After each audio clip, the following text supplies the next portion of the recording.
guys, magandang hapon sa inyo lahat at welcome back ulit sa ating YouTube channel. Bali ngayong araw guys, papakita ko lang sa inyo kung paano mag-install ng ating mga SPO o yung mga special purpose outlet natin para sa ating aircon, sa ating ref, washing machine, and etc. So, basic lang guys yung pag-install nito, papakita ko lang sa inyo ngayong araw. Samahan niyo ako ngayon.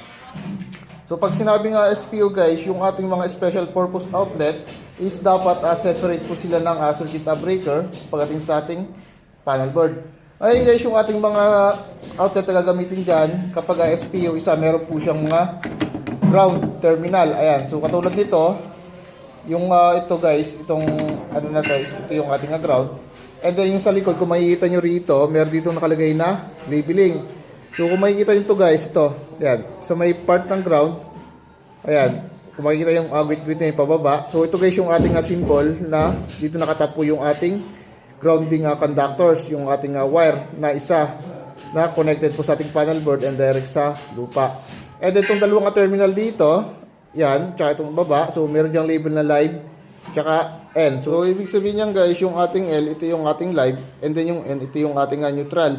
Since na ang connection dito sa ating lugar is a line-to-line connection, kahit ang magkabaligtad yung ating linya dito, yung ating line 1 or yung ating line 2, kasi wala yung problema, gawa ng yung ating linya rito isa, meron po siyang supply na 110 volts. So bali guys, nakaraang araw, isa nag-wire pulling tayo. Kung mapapansin nyo rito, tatlong wires po yung inilagay natin sa ating conduit. Ito guys yung ating grounding conductors, yung white, yung ating itim, ito yung line 1, tsaka yung ating line 2. Bali guys, sa part na to, dito natin install or ilalagay natin yung para sa ating refrigerator. So yung ginamit ko guys, wire is 3.5 or number 12, gawa ng yung ating circuit breaker is 20 ampere lamang po. So ngayon, dito sa pag-install, napakasimple lang. Ito yung ating grounding conductors. Ayan. Ito yung ating line 1 at saka line 2. So, kahit alin dyan, magkabaliktad, walang problema yan. Kasi, sabi ko kanina, 110 volts. Ayan, install na po natin. So, first step natin, strip muna natin yung ating wire dito. Ayan, ganyan lang kahaba. So, huwag yung kahabaan. Ayan. And then to. Kaya na guys, pinakita ko sa inyo kung saan natin tatap yung ating ground, yung ating line 1, tsaka yung ating line 2. Yung ground natin is dito tatap. Ayan, so ito guys yung kanyang symbol. Ayan. Ngayon, dito ko siya itatap. Bale, ito guys, luluwagan lang natin yung screw niya para may pasok natin yung ating wire. Ayan. So, sa pagpasok, luwagin nyo lang yung screw and then ipasok nyo yung ating ground. Ito. So, dito ating papasok. Ayan. Then na siya papasok. Make sure na walang nakalabas na copper dyan. So saktuhan lang dapat yung pagka-strip natin. So meron naman tayong strip gauge dito kung gaano kahaba yung ating pagka-strip. Ayan. And then higpitan natin siya para hindi na siya mag-loose. Bali iniipit lang natin guys yung ating wire dito. So makikita sa loob. Ayan. So ito yung nag-iipit natin kapag once na nilogan natin yung ating screw. Ayan. So ipitan lang natin siya. Ayan. So yung ating linya naman, ating line 1, so ito naman papasok natin dito. Yan. Sige pala, wagat po natin muna. Yan. And then, ano natin? Ipitan ulit natin. And then dito sa kabila, yung sa ating line 2.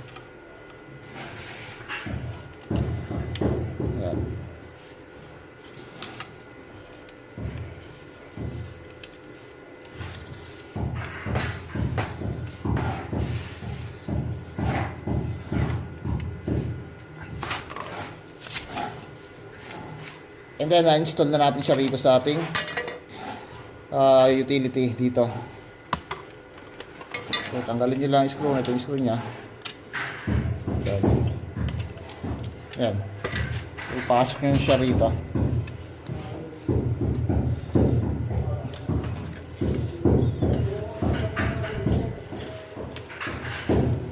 Sana naka-level yung ating outlet. Ayan, kung makita nyo. So, ayan, okay na. Sakto na yung ating pagka-install. And then, lagyan natin siya ng cover. So, ayan. Bali guys, dito sa ating panel board, isa naka-separate yung ating rep o yung ating mga SPO rito. So meron silang sariling breaker. 20 ampere po yung ating breaker para diyan. So ngayon dito next ating gagawin para sa aircon naman. So sa aircon natin guys sa taas, sa ating ECU ito. So make sure lang lagi naka-off lang natin yung circuit breaker. So hindi pa naman natin siya gagamitin. So i-off lang muna natin.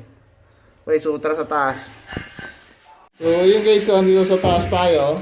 Bali aircon naman yung kakabit natin, yung saksakan para sa aircon. Yung outlet natin to. Ayan. So buksan lang natin to.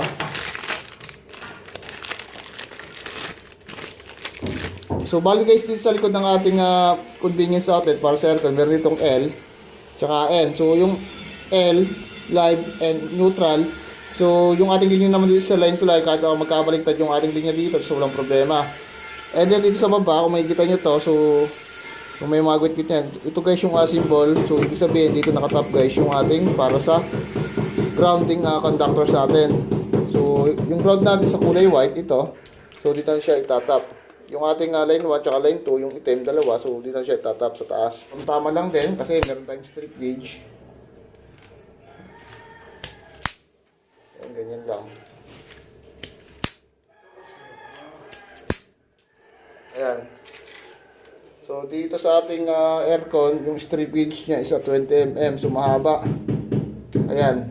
So ganyan siya kahaba. Ayan, nalagay na natin. So, unahin natin yung ground, yung white, dito. Yan.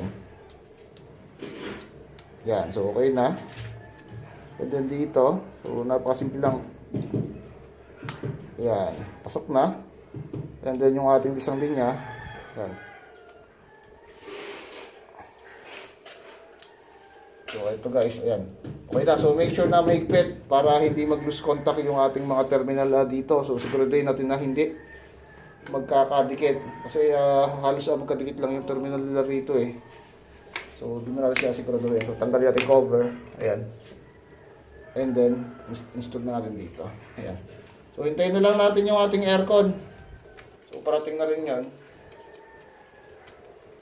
install na lang natin dito. So sasaksak lang natin dito yan. So tapos na, yun lang, ganun lang po install. And then sa baba, i-on na lang natin yung circuit breaker.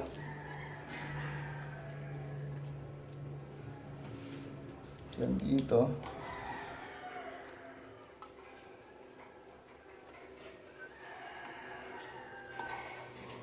Kabing yata. So, level natin para ganda. Okay. So, level lang natin siya rito. Yan. Dapat yung ating bubbles dito sa ating level ba nasa center. Para sakto. So, okay na. Center na. Ito mabingi. Yan.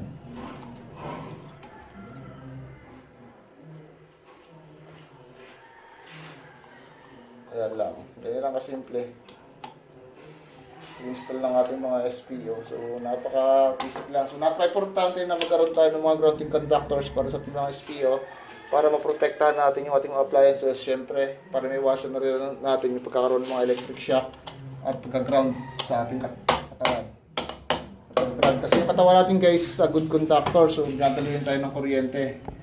So ganoon lang guys, kasimple kung paano mag-install ng ating mga special purpose outlet or yung ating mga SPO. Sa mga hindi pa pala sa akin, subscribe sana guys sa supportahan yung channel ko. Click the notification bell para lang din sa aking bagong video. Hanggang dito na lang and see you in my next vlog. Thank you.